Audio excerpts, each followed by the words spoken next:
వైకాపా మాజీ ఎమ్మెల్యే ద్వారంపూడి చంద్రశేఖర్ రెడ్డి కొంతమంది కార్పొరేటర్లు తమతో బలవంతంగా రాజీనామా చేయించారని మహిళా వాలంటీర్లు ఆరోపించారు. కాకినాడ నగర తెదేపా ఎమ్మెల్యే కొండబాబు ఇంటి వద్దకు వచ్చి తమ గోడు వెళ్లబోసుకున్నారు. తమ కుటుంబాలు రోడ్డున పడ్డాయని కొండబాబు వద్ద కన్నీటి పర్యంతమయ్యారు. ఉద్యోగాలు ఇచ్చి ఆదుకోవాలని వేడుకున్నారు. ఈ విషయాన్ని సీఎం చంద్రబాబు దృష్టికి తీసుకువెళ్లి న్యాయం చేసేలా కృషి చేస్తానని కొండబాబు హామీ ఇచ్చారు. నుంచి ఏంటంటే రిజైన్ చేయమన్నారు సార్. రిజైన్ చేస్తే మన పార్టీ తరఫున తిరగాలి కంపల్సరీగా అని చెప్పారు సార్. ఇప్పుడు ఒక పొజిషన్లో ఉన్న తర్వాత వాళ్ళు చెప్పినట్టే వినాలి కాబట్టి చేసాము సార్, రిజైన్ చేసాము. ఇప్పుడైతే చాలా మంది దాని మీద డిపెండ్ అయి ఉన్న వాళ్ళు బాధపడుతున్నారు సార్. మేమైతే రాజీనామా ఇవ్వనని చెప్పాం సార్, కానీ పై నుంచి మాత్రం మాకు రాజీనామా చేయకపోతే కరోనాలోకి వచ్చిన తర్వాత మీ జాబులు మీకు ఉండవని చెప్పారండి. బలవంతంగా రిజైన్ చేయించారండి మాతో బెదిరించి.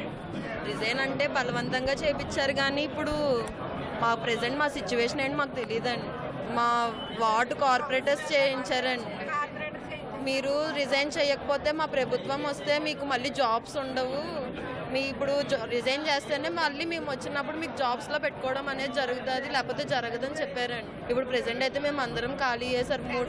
చేయవలసి వచ్చింది కానీ ఎవరో కూడా స్వతహాగా చేసింది.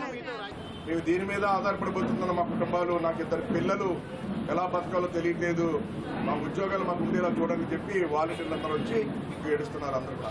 అదే అమ్మకి చెప్పాను నేను ఈరోజు ఏడుస్తుంటే, అమ్మ చంద్రబాబు నాయుడు గారు చెప్పారు కదా మీకు రిజైన్ చేయకండి, మీకు 5,000 10,000 రూపాయలు ఇస్తారు, మీరు రిజైన్ చేయొద్దని చెప్పారు కదా అంటే, మేము ఉందాం అనుకున్నాం అలాగే, కానీ బలవంతంగా చేయించేశారు. మళ్ళీ వాళ్ళ ప్రభుత్వం వస్తుంది, మళ్ళీ మీకు జాబులు ఉంటాయని చెప్పేసి బలవంతంగా చేయించారు అని చెప్పేసి బాధపడుతున్నారని సందర్భంగా తెలియజేస్తున్నాం. ఈ విషయాన్ని కూడా ఎవరైతే రిజైన్ చేస్తారో వాలంటీర్ల విషయం ఏడుస్తున్నారో బాధపడుతున్నారో వాళ్ళందరికీ చంద్రబాబు నాయుడు దృష్టిలో పెడతానని చెప్పాం.